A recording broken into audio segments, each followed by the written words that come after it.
उसने कंपनी के इतने सारे रुपए चुराए। वो औरत चीख चीख के आपको ललकारती रही, लेकिन आपने किसी भी सवाल का जवाब नहीं दिया। वो अपने बेटे को अपने साथ ले गई और आप सर झुकाए खड़े रहे। ना पुलिस में रिपोर्ट लिखवाई, ना केस दायर किया। क्यों? क्या वजह? हम जानना चाहते हैं कि उस औरत के साथ हमारा क्या रिश्ता है। बताओ माँ, बताओ। जो लोग तुम्हारे आने से पहले मुझे चीख चीख कर मुजरिम कह रहे थे, चोर कह रहे थे, तुम्हारे आते उनकी जबानें बंद क्यों हो गई? तुम बोलती गई और वो बेजुबान पत्थर की मूर्तियों की तरह सर झुकाए खड़े रहे। बोलो माँ, हमारा उनसे क्या संबंध है? क्या रिश्ता है हमारा उनका? बताऊंगी बेटे, जरूर बताऊंगी। धर्मराज तुम्हारे पिता के बड़े भाई थे। तुम्हारे पिता का नाम सत्यजीत था। दोनों भाइयों के रहने सहने और सोचने के तरीकों में जमीन आसमान का फर्क था। तुम्हारे पिता एक क्रांतिकारी थे। देश की भलाई और उन्नति की तमन्ना उनके खून में थी।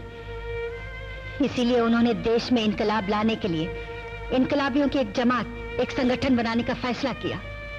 और एक दिन बेरहम समाज के जालिम ठेकेदार जो रोटी के लिए वो फरियाद करते हुए गरीबों की आवाज को अपनी दौलत के झनकार से दबा रहे हैं, जो अपनी दौलत के पत्थर से इंसानी दिलों के शीशों को चकनाचूर कर रहे हैं, जो एकता मिटाकर हर दिल में हिंदू, मुस्लिम, सिख, ईसाई का फर्क पैदा कर रहे हैं, ऐसे समाज को और ऐसे जालिम ठेकेदारों को हमें खत्म करना है और एक नए समाज की बुनियाद रखनी है, जिस समाज में ना कोई जालिम होगा, ना कोई मजलूम, ना कोई आका, ना कोई गुलाम। आओ हम सब मिलकर एक ऐसे नए समाज की बुनियाद रखने की कसम खाते हैं। सत्यजीत, अपने मकसद में कामयाब होने के लिए सिर्फ जज्बात से काम नहीं चलेगा। हमें धन चाहिए, दौलत चाहिए, गोला बारूद चाहिए, हथियार चाहिए। अरे वो धन कहां से आएगा? हम हथियार कहां से खरीदेंगे? उसका सिर्फ एक ही तरीका है, हमें डाके डालने होंगे, सरमायादारों को लूटना होगा। नहीं, हम यहां ये कसम खाने के लिए इकट्ठा हुए हैं कि आज के बाद कोई लूटमार नहीं होगी। अगर बाजुओं में ईमान की ताकत, दिलों में सच्चाई और जुबान पे इनकलाब जिंदाबाद का नारा है, तो जिंदगी का हर मकसद हमारे कदमों में होगा। नहीं सत्यजीत, ये सच्चाई नहीं। सच्चाई दरअसल ये है कि तुम खुद एक पैदाइशी अमीर हो, इसलिए अमीरों के साथ तुम्हें हमदर्दी है और तुम सरमायादारों को लूटने से हिचकिचा रहे हो। अगर तुम्हें मेरे लीडर बनने में विश्वास नहीं है तो फिर यह इनकलाब की तहरीक शुरू करना बेकार है। काय को बेकार है? तुम्हें जो बोल रहे हैं वो भी बराबर है, इन्हें जो बोल रहे हैं वो भी ठीक है। इनकलाब तो आएगा, मगर उसको लाने को पैसे होना ना बाबा। पैदल चल के तो नहीं आएगा। हमें लोग, गरीब लोग, हमारे पास पैसा कहाँ है? नमक में घास मिला को खा रहे।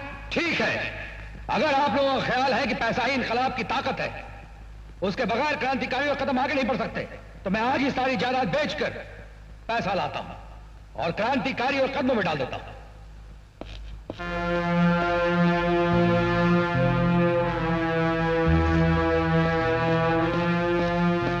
सत्यजीत, ये पैसा कहां ले जा रहे हैं?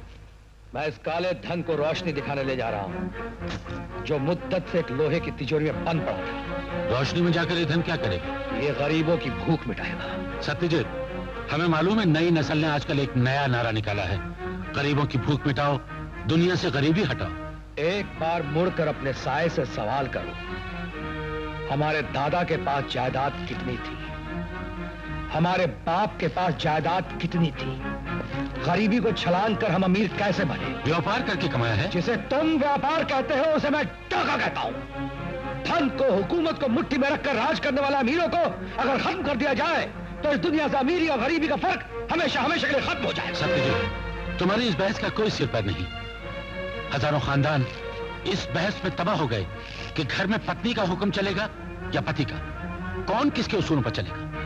इसीलिए मैं कहता हूं कि जिस तरह का प्रजा राज्य तुम लाना चाहते हो वो यहां कभी कायम हो ही नहीं सकता। मैं तुम्हारी हट धर्म को नहीं मानता। मैं अपनी जायदाद में से जायज हिस्सा लेकर जा रहा हूं। कौन सा हिस्सा? कैसी बातें करते हो?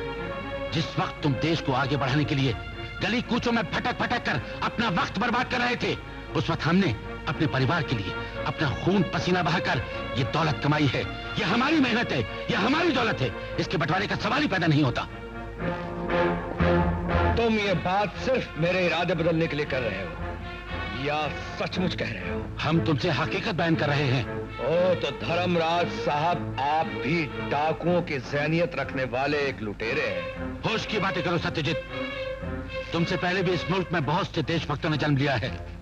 मुल्क और कौम के लिए उन्होंने अपना सब कुछ कुर्बान किया है। ये सच है कि उस वक्त उन लोगों ने उनको इज्जत दी, उन्हें सर आंखों पर बिठाया, लेकिन आज उनके बच्चों की क्या हालत है? सड़कों पे घूमते हुए भीख मांग रहे हैं। इसलिए मेरे भाई, हमारी बात मान लो और इस देशभक्ति के ख्याल को दिल से निकाल कर फेंक दो। तो सारे फसाद की जड़ सिर्फ पैसा है, और जब तक ये दौलत सिर्फ चंद मुट्ठी भर लोगों के हाथों में तलवार बनकर रहेगी, तब तक खुदगर्जी जिंदा रहेगी। जैसा कि आज तुमने साबित कर दिया कि ये पैसा, ये दौलत खून के रिश्ते से कहीं ज्यादा कीमती है। चलो शारदा, चलो शारदा। सत्यजीत, गुस्सा मत करो, अपने भाई को समझने की कोशिश करो। ये घर छोड़कर मत जाओ भैया। भाभी, मैं जज्बात और रिश्तों की दुनिया से बहुत दूर निकल चुका हूं, एक नई रोशनी की तरफ। अब दोबारा अंधेरे में लौट कर आना मेरे बस में नहीं भाभी। शारदा, कम से कम तुम तो मेरी बात मान जाओ। मुझे इन पर और इनके उसूलों पर पूरा विश्वास है। ये शरीर है, मैं परछाई। जहां शरीर जाएगा, परछाई को उसके साथ जाना ही पड़ेगा। आओ शारदा, चलो।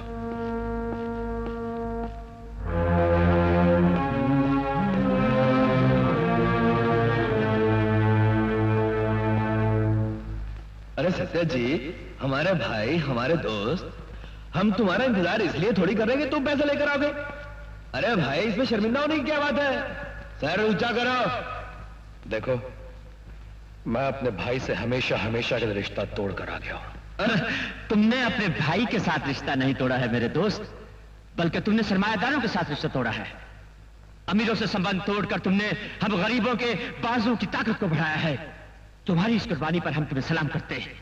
बोलो, कामरेड सत्या जी! कामरेड सत्या जी!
भैया मुझे माफ कर दो, मैं वादा करता हूं अन्याय जी भूल कभी नहीं करूंगा। तुमने एक लड़की की इज्जत पे हाथ डाला, उसके बाप का खून कर दिया। इतने संगीन जुर्म का दाग एक छोटी सी माफी से धुल जाएगा? कभी नहीं। सत्यजीत, ये आपने किए हुए गुनाहों पे पछता रहा है। मेरी तुमसे ये दरखास्त है कि इस कमीने का पहला जुर्म माफ कर दो। नहीं, इसने एक अमीर आदमी का कत्ल करके दुनिया की नजरों में अमीर आदमियों के लिए हमदर्दी पैदा कर दी है और हमें जालिम साबित कर दिया है। इसलिए आज के बाद मैं इसे इस क्रांतिकारियों के संगठन से अलग करता हूं। सत्यजीत बाबू, पुलिस आ गई है और पहाड़ तक पहुंच गई है। तुम इन सबको लेकर इस ठिकाने बदल दो। हाँ? पुलिस से मैं मुकाबला करता हूं।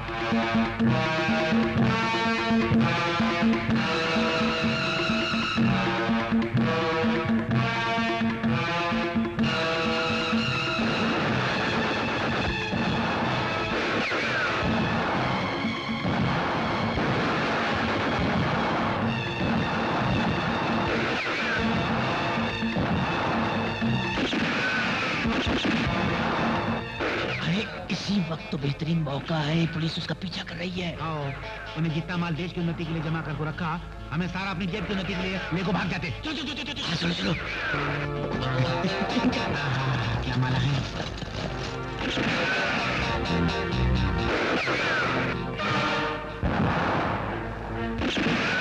नमक हरामो, तुम जैसे गद्दारों ने दीमक बनकर इस देश को खोखला कर दिया।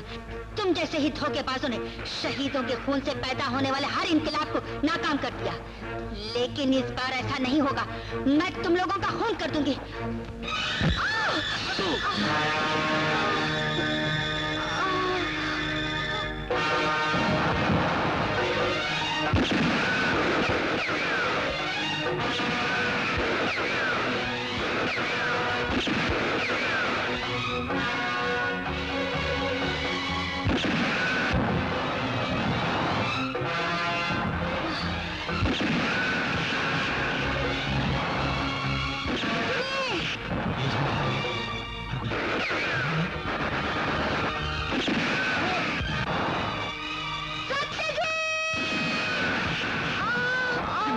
हो गया, चलो भाग चलो।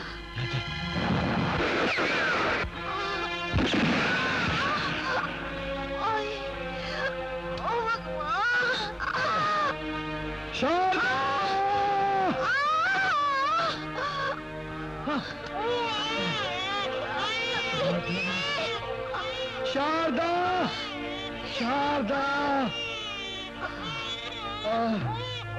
शारदा, शारदा।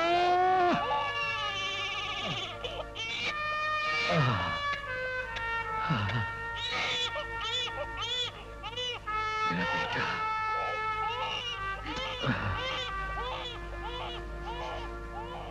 शारदा, शारदा, तुम बोलती क्यों नहीं? शारदा, शारदा, तुम बोलती क्यों नहीं?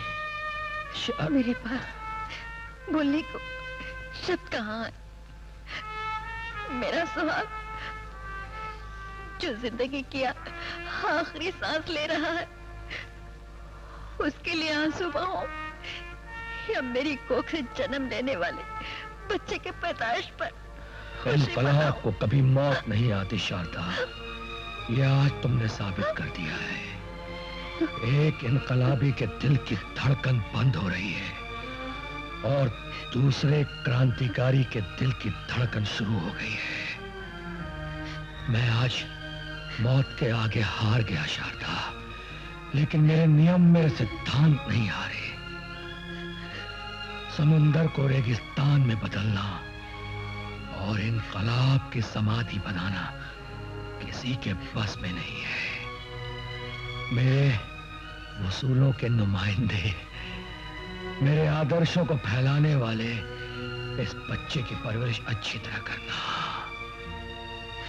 किसी के आगे हाथ मत फैलाना, चाहे कितनी भी तकलीफें आए, चाहे कितनी भी मुसीबतें आए। इस फूल को परवान चढ़ाना।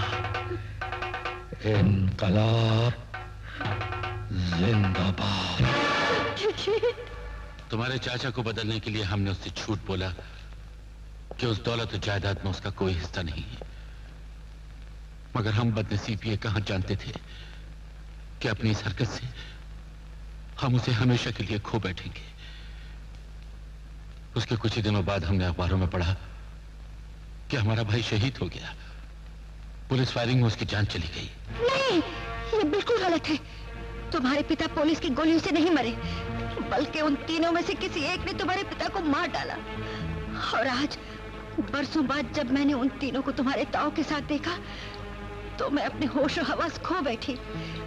पुरानी यादों की झलकियां मेरे दिमाग पर छाने लगी और साथ ही ये सोचने लगी कि ये क्या हो गया। अब न जाने आगे क्या होने वाला है।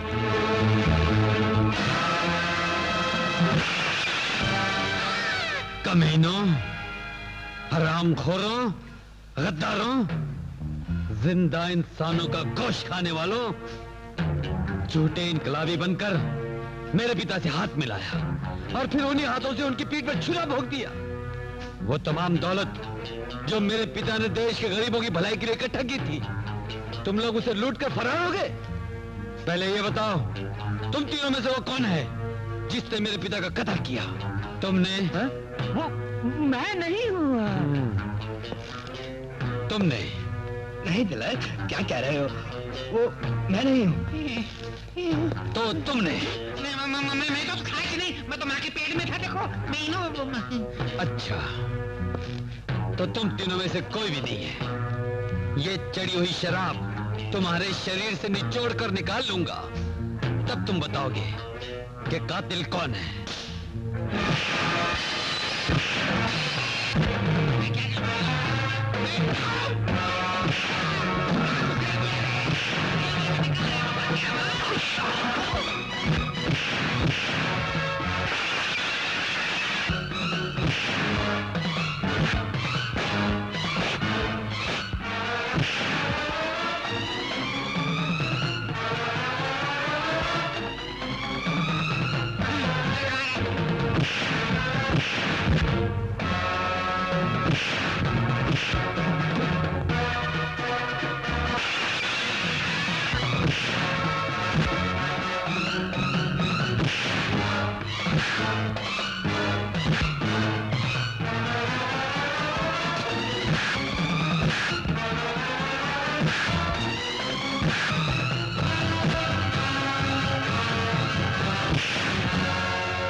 तुम लोगों ने पुलिस के रिकॉर्ड में मेरे पिता का नाम डाकू और कातिलों की लिस्ट में लिखवा दिया था। जब तक मैं उन्हें बेगुनाह और तुम्हें कातिल साबित न कर दूं, तब तक तुम्हें जिंदा रखूंगा। उसके बाद शुरू होगी जंग।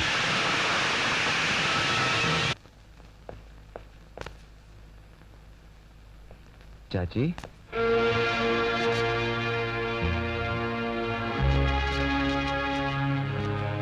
चाची, हम धर्मराज जी के बेटे राजेश्वर हैं।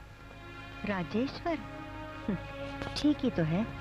सोने के पल्ले में पलकर चांदी की थालियों में खाने वाला राजेश्वर ही तो कहलाएगा। हाँ, जब होश संभाला तो सोने का पल्ला था, चांदी की थाली थी, लेकिन माँ की गोद नहीं थी। चाची, हम आपको और तिलक को घर ले जाने आए हैं। कौन सा घर? हमारा घर तो यही है। हमने डैडी को वचन दिया है चाची, हम दोनों को लेकर ही आएंगे। और मैंने भी अपने मरते हुए पति को वचन दिया था कि जिंदगी में कभी आप लोगों के घर में कदम नहीं रखूंगी। चाची, हम आपका खून है। आपके दिल में खून के रिश्ते की कोई कीमत नहीं। खून का रिश्ता? उसकी कीमत और उसकी अहमियत मैंने उसी वक्त भुला दी थी जब तुम पैदा भी नहीं हुए थे। हमारी सारी दौलत, सारी जायदाद ले लीजिए। हम आपके बीते हुए दिन तो नहीं लौटा सकते, लेकिन आने वाले दिनों में खुशी लाने की कोशिश जरूर कर सकते हैं। खुशी तो मुझे उसी दिन हासिल हो गई थी जब मुझे पता चला कि मेरा बेटा अपनी ही फैक्ट्री में मजदूर की तरह काम कर रहा है। मुझे जरा भी एहसास नहीं हुआ, बल्कि मेरा सर फख्र से ऊंचा हो गया। अब दोबारा उस ऐशो आराम की दुनिया में मुझसे नहीं जाया जाएगा। जिन्हें पत्थरों पर सोने की आदत होती है, उन्हें मखमलों पर नींद नहीं आती। राजेश्वर, शायद पत्थर पे सोते सोते आपके जज्बात भी पत्थर के हो गए हैं। हम तो दिल में यह विश्वास लेकर आए थे कि वो माँ जिसे जमाने की ठोकरों ने कितना भी दुखी क्यों ना कर दिया, वो इतनी संगदिल नहीं हो सकती कि बेटे के आंसू देखकर भी पिघल ना जाए। हम चाह रहे हैं, लेकिन जाने से पहले एक बात याद रखिएगा। जिस दिन आपके दिल में जज्बात जाग उठे, जिस दिन प्यार का एहसास जिंदा हो जाए, उस दिन एक बात जरूर याद रखना कि आपका एक बेटा और भी है जो अपनी मां का इंतजार कर रहा है।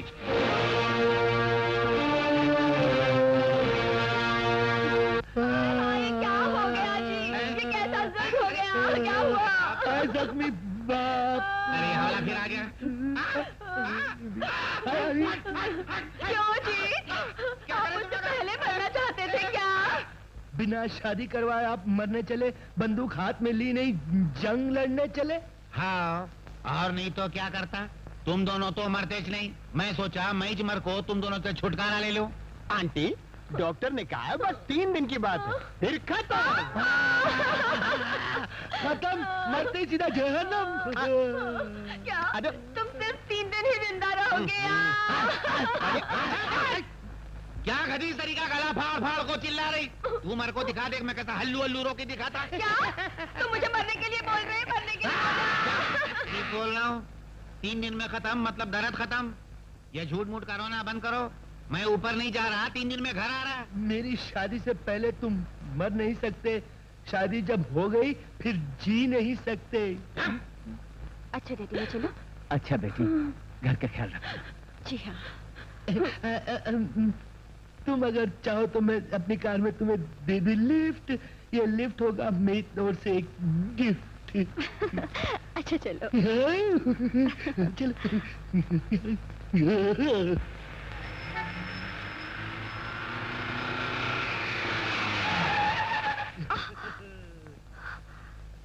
तुम मुझे यहाँ क्यों लाए हो?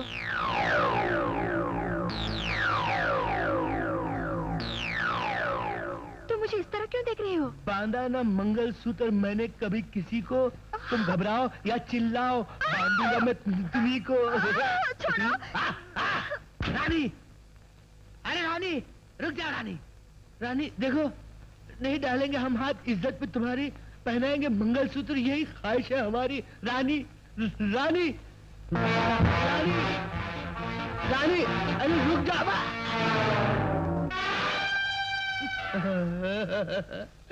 आए अफसोस, मंगलसूत्र के दाने बिखर गए।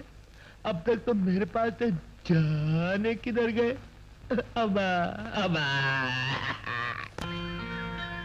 इतने बड़े मकान में कितने लोग रहते हैं? हमें प्यार करने वाले हमारे डैडी और एक लड़की के प्यार को तरसने वाले हम। सिर्फ तो? तुम आ जाओगी तो 3 हो जाएंगे। बोलो क्या पियोगी, कॉफी, मिल्क या टी? जो आपने पहले कहा। Good morning sir. Good morning. कुछ ख्याल है? घर में मेहमान आए हैं। हाँ, गरम गरम उबलती हुई 2 धार, साथ में खनखनाते हुए 2 गोल गोल, और मैं दूंगा उसमें अंबर की पुड़िया घोल। क्या? हाँ, ये वही बोल रहा था जो तुम बोल रही थी। जाओ जल्दी से ले आओ। घंटों का काम मिनटों में। आप कौन सी भाषा में बात कर रहे थे? इस भाषा का नाम है संस्कृति हिंदुस्तानी। हिंदुस्तानी? नहीं तो क्या तुर्किस्तानी? लगता है तुम्हें पहेलियां बुझानी नहीं आती। पहेलियां? उसने ये कहा कि उबलती हुई 2 धारें, धारें दूध की भी हो सकती है, पानी की भी। और उसने कहा चमकते हुए 2 गोल, यानी कि 2 कप। फिर उसने कहा अंबर की 2 पुड़िया, यानी कि कॉफी पाउडर। इसका मतलब है आप भी पहेलियां बोलते बोलते पहेलियों में एक्सपर्ट हो गए हैं। बिल्कुल। अच्छा, तो मैं भी खुश हूँ कहाँ? पहेलियों की दुनिया में। बड़े शौक से हम आपका स्वागत करते हैं। ओके, सुनिए। वो जाता था, मैं बुलाती थी। वो डालता था, मैं रोती थी। वो जाता था, मैं बुलाती थी। वो डालता था, मैं रोती थी। मैं रोती थी।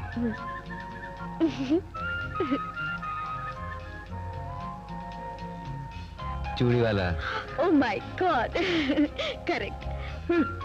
और दूसरी, गोरी दुल्हन पीले कपड़े, जिसकी सिर्फ एक ही टांग, लोगों ने उतारे उसके कपड़े, उसने कुएं में लगा दी छलांग। गोरी दुल्हन पीले कपड़े। You can't. हाँ?